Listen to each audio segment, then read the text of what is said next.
I think you're playing games with me. So if you want to play the game, just you're talking, I'm not asking questions. If you want to play the game, understand that it has costs when you lose. Good morning. 78413, MIB's counsel for Mr. Arms. Did you state that clear? Good morning. Counsel, I've got 2 files for Mr. Hart. One, no, that's not his. I got 1 file for Mr. Hart. November 12, 25, operating while impaired. Let's see. He was sentenced on May 14th. Fines and costs, 12 months probation, 8 days on the work program. He's here today because as part of our work program process, the supervisor took the crew to lunch, and on 2 different occasions, Mr. Hart helped himself to some food at the counter that he didn't pay for. I talked to Mr. Hartz, and he actually showed me a credit card receipt for the day in question. I don't have the amount, and I was asking Mr. Lilly if we could adjourn so that I can get more facts as far as what the amount that we were claiming was stolen on that day. If it lines up with the amount on his credit card statement on the same day for at the same restaurant, we would ask the probation to dismiss that one and allow him to complete his whole program. Okay.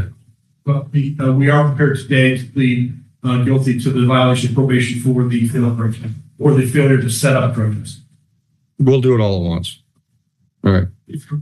So hold on. I want you to be clear on something. My understanding is that you purchased some food at the restaurant and you also took food at the restaurant that you didn't pay for. So I'll give you the adjournment. But just so you understand, today, if I find you responsible for stealing food, I'm going to give you 3 days in jail instead of the 3 remaining days on the work program. If you go through all this and it's determined that it's exactly what I say, you have a receipt for the food that you bought, but you don't have a receipt for the food that you stole, I'm putting you in for 90 days. So if you want to gamble that, you can gamble that. But I'm not asking questions right now. I'm not playing games with you. All right? I'm not asking questions right now. I'm just telling you where you're at. I think you're playing games with me. So if you want to play the game, just you're talking, I'm not asking questions. If you want to play the game, understand that it has costs when you lose. So with that, if you want to talk to counsel, talk to counsel. If you want to just have a date to come back, I'll do that. And I'll have somebody from Blue Sky Restaurant here. Please prepare to plead guilty to both, except the 3 days in jail. Yes? 2 doors and son will take care of full time. Okay. My mother passed away. I'm sorry to hear that. Just outside the stomach, and nobody else take. How old are the kids? Sons 4, my other 2. My daughter just turned 10, Joan 4. Okay. The daughter is 6. Okay. Take care of them with time myself. Okay. I'll smoke weed. I'll give you some time. I'll give you a little time to make arrangements, but you're doing 3 days in jail. You don't have to start it today. No. It's not a money thing. Like I said, I'll give you some time to make some arrangements. And I would strongly suggest the 4-year-old's probably too young, but certainly the 10-year-old is old enough to get her some grief counseling. Get her some grief counseling. And if you talk to my probation department, they can probably give you some. Emily, did you get that one I just found out about, the one in Northville? Hold on a minute. I've seen when I passed on North Line Road, I think it's Beacon Baptist, they have a huge thing of grief sharing. I know that's the word that you usually use to counsel. I'm not going to find it now. Just grief counseling. I'll just say that your daughter would benefit, but go ahead. I don't care. You owe me 3 days in jail. Like I said, I'm not going to tell you to start right now. I'll give you a little time. What's that?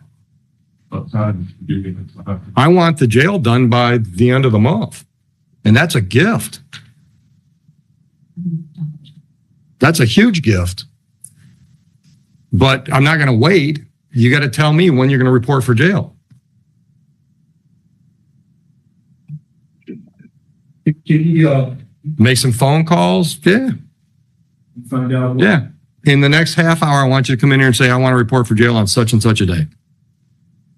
Like, 2 of the days could be weekend days. Saturday and Sunday, or Thursday night. And I don't know. I don't know if anybody's doing that now. And it is softer, so I would have to contact Huron PD, so I don't know if they're gonna do 3. Yeah. She can check, she can confirm that while he's talking to the boss. I don't care what days they are. If they'll accommodate him so he can do Saturday and Sunday, that's fine. Next week, Wednesday, Thursday. You sure? So that's the 24th. You'll report here at 9 o'clock in the morning. Got that, Mr. Foley? Yes.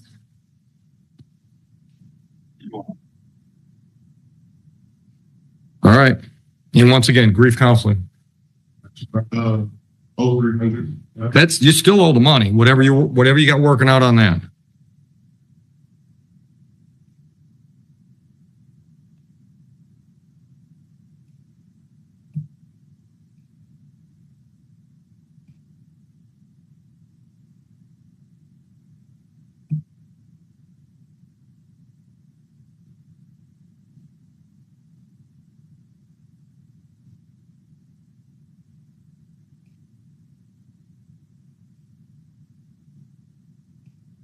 Okay, I think,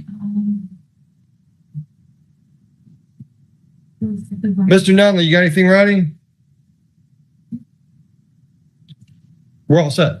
After violating probation, the defendant faced a tough warning from the judge. Rather than risk a much harsher sentence over a disputed theft allegation, he admitted the probation violation and accepted 3 days in jail. The judge also gave him time to arrange childcare and urged grief counseling for his children after their mother's passing.